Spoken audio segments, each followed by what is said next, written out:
सभी को विदित है कि मध्य प्रदेश पुलिस आरक्षक जीडी तथा रेडियो के रिक्त पदों की पूर्ति के लिए वर्ष 2023 में मध्य प्रदेश कर्मचारी चयन मंडल की द्वारा लिखित परीक्षा ऑनलाइन ली गई थी।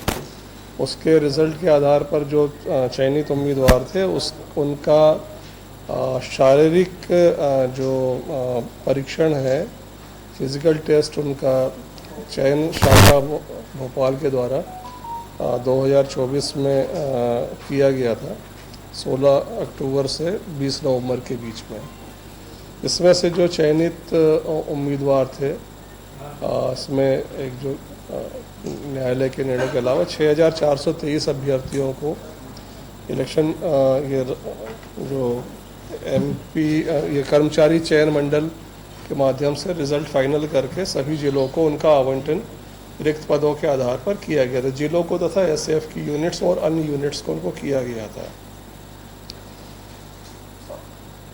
इनकी शारीरिक जब परीक्षण के दौरान जो एक अनुभव चयन शाखा को आया था, जिसमें कि 5 अभ्यर्थियों के संबंध में जांच करने पे जानकारी आई थी कि वो फर्जी आधार कार्ड के आधार पर उस परीक्षा में सम्मिलित होने का उन्होंने प्रयास किया था।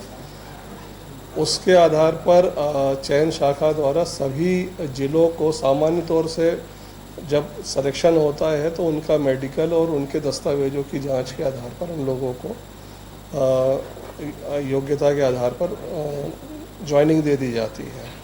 पर चूँकि एक जो अनुभव रहा था चयन शाखा के, उसके आधार पर उन्होंने अलग से सभी यूनिट्स को ये निर्देश किए थे कि जो अभ्यर्थी सेलेक्ट हुए हैं उनके जो आधार कार्ड हैं, उन आधार कार्ड का एक आधार के अंदर एक फैसिलिटीज़ रहती है जिसमें कि उसकी आधार वैलिडेशन का आप डिटेल्स निकाल सकते हैं। तो ऐसे व्यक्ति जिनके कि आधार वैलिडेशन लिखित परीक्षा के पहले और लिखित परीक्षा के बाद में चेंज किए गए हैं, वैलिडेशन किया गया है, ऐसे प्रकरणों को संदिग्ध मानते हुए उनकी जो है वो विस्तार से जांच की जाए। तो इसमें अभी जो कुछ जिलों के द्वारा कार्रवाइयाँ की गई हैं, तो उसमें ऐसे कुछ प्रकरण सामने आए हैं जिसमें कि जो चयनित उम्मीदवार थे उनके द्वारा लिखित परीक्षा के पहले अपना आधार का वैलिडेशन कराया गया था। उसके जो बायोमेट्रिक्स है वो चेंज कराए गए, मतलब बायोमेट्रिक्स अपडेट कराए थे, फिर उसके लिखित परीक्षा के बाद में फिर उनके द्वारा बायोमेट्रिक चेंज करा गए थे। तो उस पर उन्होंने जांच कराई, उनके हैंडराइटिंग की, उनके हस्ताक्षर की, उनके जो बायोमेट्रिक्स लिए गए थे उससे कर्मचारी चयन आयोग से उसकी जानकारी प्राप्त करके और सैंपल राइटिंग करके उनकी जांच की गई थी। जांच करने पर अलग अलग ज़िलों में कुछ प्रकरण सामने आए हैं जिसमें कि वो भिन्नता पाई गई है, तो उसके आधार पर उन ज़िलों में प्रकरण कायम किए गए हैं। अभी तक 21 प्रकरण कायम किए गए हैं जिसमें कि 22 जो अभ्यर्थी हैं वो आरोपी हैं। प्राथमिक जो जांच हुई है उसमें ये सामने आ रहा है कि आधार कार्ड जो वेंडर्स हैं उनके द्वारा जो है वो जो अभ्यर्थी के और जो सॉल्वर है उनके साथ में जो जानकारी प्राप्त हुई, उनको जो उन्होंने वैलिडेशन किया है उसको सही प्रकार से जांच ना करते हुए उसको आधा अधूरा अपडेट किया गया है और जिसके आधार पे उनके आधार कार्ड वैलिडेट हुए थे। उनकी भी जांच की है। कुछ मामलों में अभी जैसे जांच आगे बढ़ी है वहाँ पर जो आधार कार्ड वेंडर हैं उनको भी उसमें आरोपी बनाया गया है। इन्वेस्टिगेशन में कुछ सॉल्वर्स के नाम सामने आए हैं, उन सॉल्वर्स को भी इसमें आरोपी बनाया गया, गिरफ्तारी की गई इसके अंदर। चूँकि ये प्रक्रिया अभी लगातार जारी है और इसमें वेरिफिकेशन में अपना समय भी लग रहा है, तो इसलिए एक ये माना गया कि एक बार आप लोगों को इसका जानकारी इसमें आ जाए। इसमें चयन शाखा के द्वारा एक अच्छी जो पहल की गई थी, जो एक एक्स्ट्रा चेक कहना चाहिए, एक्स्ट्रा चेक उन्होंने योग्यता और अयोग्यता निर्धारित करने के समय जो लगाया था, उसके आधार पर ये अभी प्रकरण सामने आए हैं। पुलिस महानिदेशक महोदय द्वारा PHQ स्तर से भी लगातार इसकी निगरानी की जा रही है, डे टू डे बेस पे। और चयन शाखा के साथ में अन्य शाखाएं जहां जहां उनको आवश्यकता है उनको निर्देशित किया गया है कि आप इसमें सहयोग कराएं। माननीय मुख्यमंत्री महोदय द्वारा भी स्पष्ट निर्देश दिया गया है कि इसकी जांच पूरी गंभीरता से की जाए और इसमें जो भी आरोपी सामने आ रहे हैं उनके खिलाफ कार्रवाई की जाए। सर इसमें 3 सॉल्वर ऐसे हैं जिनकी जानकारी आ रही है कि उन्होंने 26 लोगों का एग्जाम दिया, तो 26 बार चेंजेस हुए उनके बायोमेट्रिक, तो आधार वालों पकड़ने का इतना चेंजेस हो? नहीं, अभी तो एक तो मेरे पास में ये जानकारी नहीं है, आपके पास में शायद सूत्रों से जानकारी होगी इसकी कि 3 सॉल्वर्स द्वारा कितने किए गए हैं, लेकिन ये फैक्ट है कि जिस तरीके से उनके द्वारा अपने आधार कार्ड वैलिडेट कराए गए हैं एग्ज़ाम के पहले और एग्ज़ाम के बाद में, तो उसमें इस चीज़ की संभावना है कि एक ही व्यक्ति ने अलग अलग जगह जाके उसको वैलिडेट कराए हों। चूँकि एग्ज़ाम एक लंबे पीरियड में होता है तो इस चीज़ की संभावना को हम नकार नहीं सकते हैं कि एक आदमी जो है वो एक से ज़्यादा लोगों के लिए सॉल्वर की तरह वो काम करेगा। तो और वैलिडेशन के लिए ऐसा कहीं भी वो नहीं है कि एक वैलिडेशन के लिए आप एक बार करा सकते हैं या इतने पीरियड के अंदर नहीं करा सकते हैं। तो ये अभी इसमें विवेचना काफ़ी है और काफ़ी डिटेलिंग इसमें की जानी है। तो जो भी बिंदु सामने आ रहे हैं, यदि मल्टीपल उसने अभ्यर्थियों के लिए किया है तो उसमें सब में वो ये भी है कि कुछ प्रकरणों में ऐसी संभावना है कि हो सकता है कि उन्होंने तकनीकी का इस्तेमाल कर किया गया हो। तो और इसका पूरा हम लोग लगातार जो कर्मचारी चयन आयोग है उनके संपर्क में भी हैं, क्योंकि उनके पास में पुराने जो डाटा इनमें दिए गए थे वो सारे हैं, और जो आधार है UIDAI है, इन लोग के साथ भी संपर्क में है कि उनसे हमको जहाँ जहाँ आवश्यकता जानकारी के रूप में या टेक्निकल नॉलेज के रूप में है वो उनसे हम लोग कंटिन्यूसली कर रहे हैं। UIDAI में जो आपने क्योंकि इतना हम उसमें जान पाए कि वो अपनी किसी की भी जानकारी आधार कार्ड की शेयर नहीं करते, इसके लिए बाकायदा कोर्ट से परमिशन लेती है। अभी जो पुलिस ने इन्वेस्टिगेशन किया वो किसी से पूछताछ में मिला कि यहाँ आधार कार्ड अपडेट किया था उसके पहले स्कीम पे।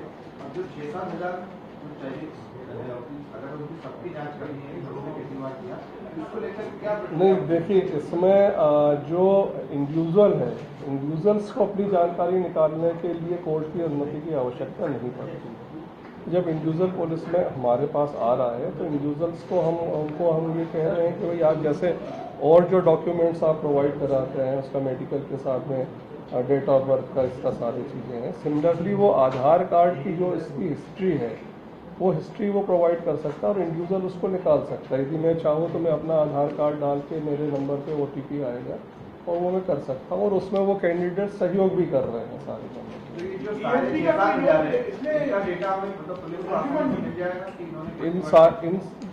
ये जैसे जैसे ज्वाइन करने आ रहे हैं उन पर पूरी जांच की जा रही है।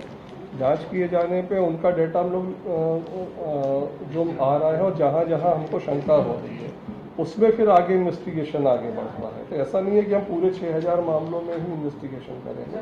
ESP का कोई रोल मिला है क्या? वेदर यूएफआई कोई आपको ऐसा कोई क्लू अभी मिला कि ESP के जो टेक्निकल स्टाफ या कोई दूसरे स्टाफ से उनका भी कोई इंटरव्यू हो सकते हैं? नहीं, अभी तक जो आपने मतलब जो मैंने अभी बताया है और अभी तक जो आप लोगों के भी सोर्सेस से जानकारी यहाँ भी आई होगी, तो आप ये पाएंगे कि बेसिकली उन्होंने ये किया है कि उन्होंने अपना एक आधार कार्ड जो जिसके आधार पर वेरीफाई करते हैं एग्ज़ाम देने के लिए जब आदमी सेंटर में प्रवेश करता है, उस आधार कार्ड में वेंडर के सहयोग से, वेंडर की मिलीभगत से या उसके बगैर जानकारी के, ये भी एक जांच का विषय है, क्योंकि कुछ मामलों में ऐसा सामने आ रहा है कि वेंडर्स की मिलीभगत भी इसके अंदर है। तो उसके आधार पर उसने इस तरीके से डॉक्यूमेंट क्रिएट किया। उस डॉक्यूमेंट को फिर जब फिज़िकल के लिए आया तो उसके बाद उस डॉक्यूमेंट को वापस करेक्ट किया गया। इसमें एक चीज़ में इंटरेस्टिंग है अभी कि जैसे फ़िज़िकल में तो हमारे यहाँ जैसे चयन में वो रेंडमली फिंगर्स चेंज कर देते थे कि साहब हम आज ये फिंगर चेंज करेंगे, ये करेंगे, तो उसमें एक सरप्राइज़ एलिमेंट हमेशा बना रहता था। तो इसमें अभी तक किसी सरकारी विभाग या कर्मचारी का अभी ऐसा कहीं भी कुछ भी वो नहीं आया है। जो सामने आ रही है वो बेसिकली उसने फर्जी एक डॉक्यूमेंट तैयार किया है फर्जी डॉक्यूमेंट के आधार पे लिखित परीक्षा दी है और उसके बाद में उसके ने अपना वापस से अपना फिर जो मूल जो उसका कार्ड था, मूल जो बायोमेट्रिक्स है उसके आधार पे उसने दोबारा वो कार्ड जनरेट करा है। सर सॉल्वर कहाँ से कोई क्या ग्रो है इसका, इस तरह का कोई यूज करके कर इरादा है? अभी इसमें सॉल्वर इसमें बहुत जानकारी इसलिए नहीं दे पाएंगे क्योंकि इसमें आप खुद समझ रहे हैं कि इसमें बहुत सारे प्रकरण हैं और जो अलग अलग डिस्ट्रिक्ट से आ रहे हैं, क्योंकि अलग अलग डिस्ट्रिक्ट से आ रहे हैं। नहीं, राज्यों का तो अभी नहीं है क्योंकि राज्यों में तो ज्वाइनिंग नहीं हो रही है ना, हमारे जिले में नहीं हो रही। सॉल्वर दूसरे राज्य में देने वाले जैसे बिहार से अरेस्ट हुआ श्योपुर पुलिस में। हाँ, उसमें सॉल्वर है, सॉल्वर हो सकता है कि दूसरे स्टेट से भी हो। सॉल्वर की जो कीमत क्या होती है, कितना पैसा है? नहीं, अभी ये तो उसकी कीमत या उसका क्या नहीं था, पर नेचुरली यदि वो वहाँ से आ रहा है तो उसने वो लिया होगा। जो आपके जो कुछ प्रश्न अभी अनुत्तरित हैं कि साहब इसमें क्या गैंग था या नहीं था या मल्टीपल उसका कोई सिस्टम था, वो अभी इन्वेस्टिगेशंस जब अलग अलग इन्वेस्टिगेशंस में आएंगे और जब उनको हम कनेक्ट करने की स्थिति में आएंगे तब शायद हम हो सकता है अगली प्रेस कॉन्फ्रेंस तक आपको हम ज़्यादा बेहतर बता पाएँ कि इसके अंदर एक ही गैंग था या और गैंग हो सकते हैं या कहीं और इसका जो वर्चुअल वो सामने आएगा।